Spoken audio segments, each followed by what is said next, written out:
So here we are. We're on the second remembrance again, this little review. The second remembrance. We are of the nature to become sick. Yep. So there's a famous teaching. It's known as the second arrow. And it says that a person who has never deeply reflected on illness is struck by two arrows when sickness arises. Well, the first arrow is the physical pain itself. The second arrow is the mental anguish of, oh no, why is this happening to me? What did I do to deserve this? These reactions, our resistance, our fear, the stories about what's happening, they create an additional layer of suffering. And that, my friends, is the suffering that we can work with. The practitioner who has internalized or at least understands this remembrance still experiences the first arrow, the pain, because pain is part of being human. But the second arrow, the unnecessary suffering born of resistance, well, that is greatly reduced. As the saying goes, pain is inevitable, suffering is optional. Now, this doesn't mean that we deny pain or that we judge ourselves for having suffering. Rather, we learn to meet our experience wisely and compassionately instead of fighting about what's really here. Pain is often a dominant feature of illness, and it can be difficult to work with. It's an unpleasant physical, emotional, or mental experience that's associated with illness, injury, aging, and disease. It's the body's way of communicating that something needs attention. And our task is not to ignore that message, but to listen more carefully and respond kindly and wisely to what's really happening. When someone we love is in pain, a child, a partner, a dear friend, well, what do? We sit with them. We listen. We feel with and for them. We respond in ways that are intended to relieve their suffering and to let them know that they're not alone. Think of a child who falls on a playground or comes home sick or crying from school. We naturally hold them, we coo and we soothe them, we reassure and remind them that they're loved. We naturally do that. Our own pain deserves that same quality of care. Unfortunately, many of us are far better at caring for others than we are for caring for ourselves. Well, mindfulness invites us to level the playing field, to care for ourselves with the same tenderness that we would offer another. Ironically, we need some measure of pain in order to exercise the muscle of compassion. Pain becomes the very condition that allows compassion to arise. And pain has been one of my greatest teachers. Why? Because it is so clear, such a vivid sensory object to attend to. Unlike neutral and pleasant sensations that can easily slip out of awareness, pain insists on being noticed. It calls for our full attention. And while we may never choose it, its very insistence can become part of the practice. The art of working with pain and with sickness or with unpleasant experience is titration. Carefully regulating our exposure to the unpleasant so that we can stay present with it and not be overwhelmed. Titration means staying balanced.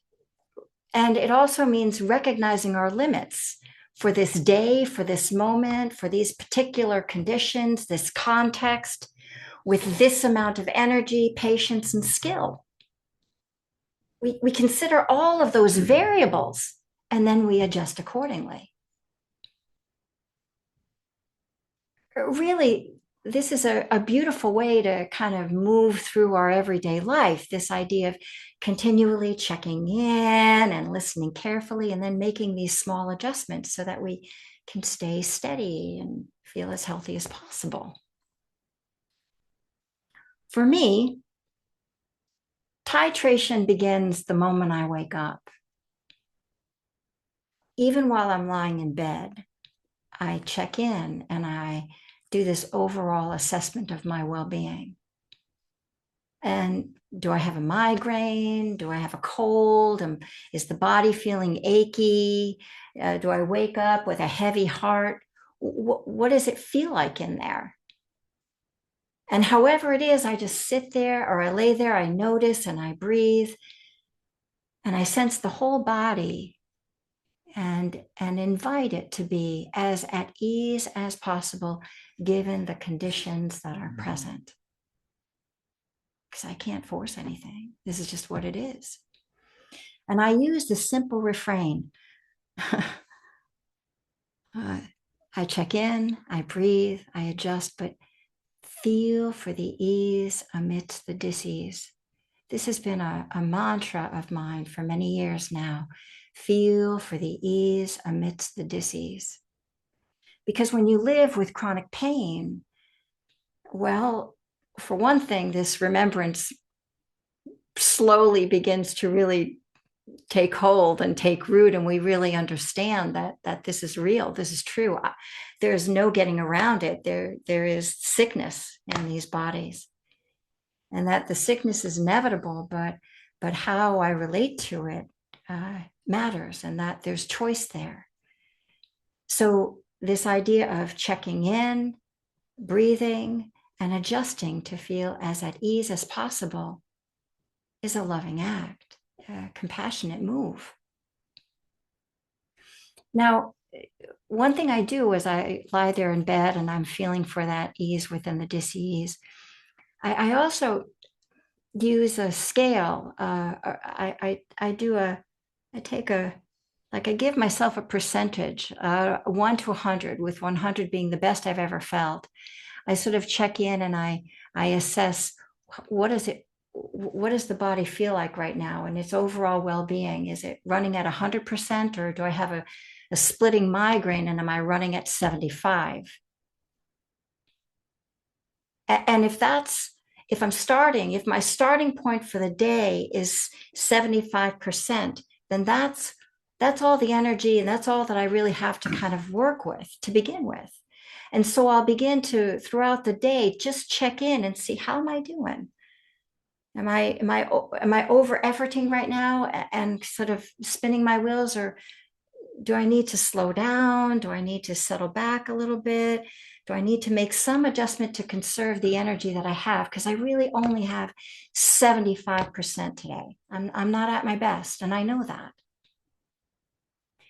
And these are the adjustments that we can make, the fine tuning that we can make for ourselves if we just check in throughout the day.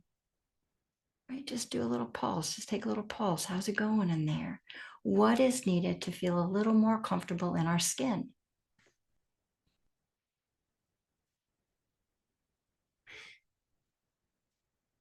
Often throughout the day, what I'll do is like an obvious time for me to check in is when I've completed a task, or sometimes it's even in the middle of one, but I'll check in and see, am I over efforting, or am I wisely using the energy that I have?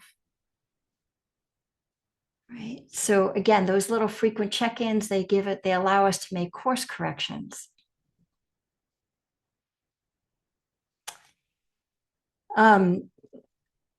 Perhaps if we're sitting on the cushion, and let's say that you have a sharp pain in your knee, well, one move we can make to kind of adjust for that pain is to gently shift the attention and bring the whole body into perspective.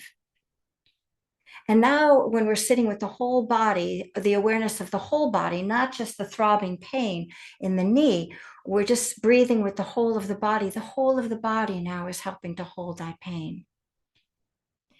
And if that feels too uncomfortable, like that still feels like it's too much, well, sometimes I'll then just go to the ear door and I'll just rest the attention on the ambient soundscape around me, or sense into the room around me and feel how the body is already being held. Because then I'm not struggling. And these are all just like little slight moves that we're making, but they're adjustments to support us when we're struggling and in pain.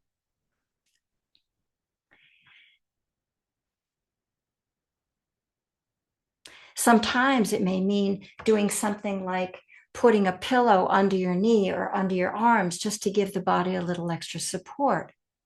Or maybe it means a little rocking or swaying just to kind of soothe ourselves. Or perhaps some lovely words in our ears that say, it's all right, darling, this too will pass. Or I feel you, I know you're in pain. What do you need right now, my dear? And we're paying attention to how we're speaking to ourselves. See, all of these are not, it's not one thing that we do, it's many possibilities given whatever the situation is allowing for. So,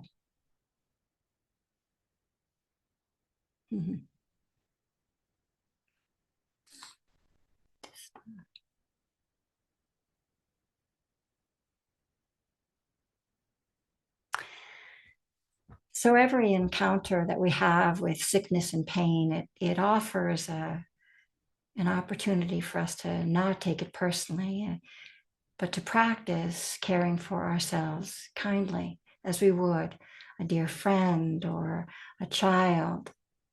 We meet ourselves where we are and we practice checking in and seeing what we need to feel a little more comfortable given what the climate is like inside. We feel for the ease amidst the dis-ease.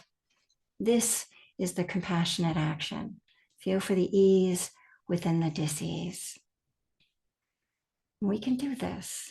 We can do this. It's for our welfare to do this, to keep not avoiding the pain, not fighting with the pain, but saying, oh my goodness, darling, what do you need to feel a bit more comfortable right now? All right. So this is what we're going to practice in our meditation. Thank you for your kind attention.